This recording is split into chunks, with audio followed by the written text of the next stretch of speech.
बुलेटिनच्या सुरुवातीला एक breaking news आहे। देवेंद्र फडणवीस यांनी केंद्रीय गृहमंत्री अमित शहांची भेट घेतली आहे। महाराष्ट्रातील विविध प्रकल्पांसंदर्भात जवळजवळ 1.5 तास या दोघांमध्ये चर्चा झाल्याची माहिती आहे। अमित शहांच्या भेटीनंतर देवेंद्र फडणवीस हे मुंबईकडे रवाना झालेले आहेत। तर महाराष्ट्राचे मुख्यमंत्री देवेंद्र फडणवीस यांनी केंद्रातले गृहमंत्री आणि त्याचबरोबर भाजपमधील एक मोठे नेते अमित शहा यांची भेट घेतलेली आहे। या दोघांमध्ये जवळपास 1.5 तास चर्चा झाल्याची माहिती सुद्धा समोर येते। तर महाराष्ट्रातील विविध प्रकल्पांसंदर्भात ही चर्चा होती अशी ही माहिती आहे। अमित शहा यांच्या भेटीनंतर देवेंद्र फडणवीस हे मुंबईकडे रवाना झाले।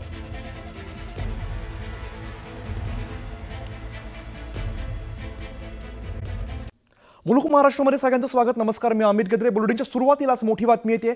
दिल्लीमध्ये आता घडामोडींना चांगलाच वेग आलेला आहे। पंतप्रधान मोदी पीएमओला पोहोचलेत आणि पाकिस्तान विरोधात कुछ तो बडा होने वाला है दिल्लीसह देशभरात जोरदार चर्चा बघायला मिळते।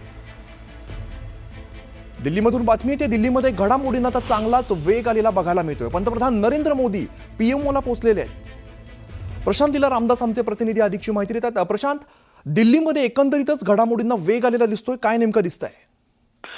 गेल्या काही दिवसापासून पंतप्रधान कार्यालय जे आहे 7 लोककल्याण मार्गावरून चालू होतं, तिथे ज्या बैठकी झाल्या पहलगाम हल्ल्यानंतर सलग तिथेच बैठकी झालेल्या आहे। केंद्रीय मंत्रिमंडळाची बैठक असो किंवा केंद्रीय मंत्रिमंडळाच्या सुरक्षा विषयक समितीची बैठक असो, या बहुतांश बैठकी ज्या आहे या 7 लोककल्याण मार्गाच्या निवासस्थानी झालेल्या आहेत। तिथे पंतप्रधान कार्यालय आहे, तिथे संपूर्ण बैठकी झाल्या।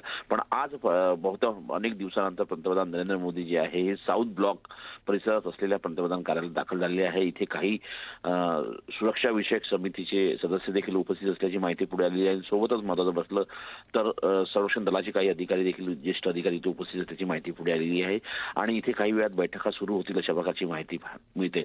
महत्त्वाचं म्हणजे हे साऊथ ब्लॉकच्या परिसरामध्ये ते पंतप्रधान कार्यालय, त्याच्या बाजूलाच केंद्रीय परराष्ट्र मंत्रालय, त्याच्या बाजूला केंद्रीय संरक्षण मंत्रालय आहे। त्यामुळे याही मंत्रालयातले अधिकारी या बैठकीला जातात का हे पाहणं अतिशय महत्त्वाचं असेल।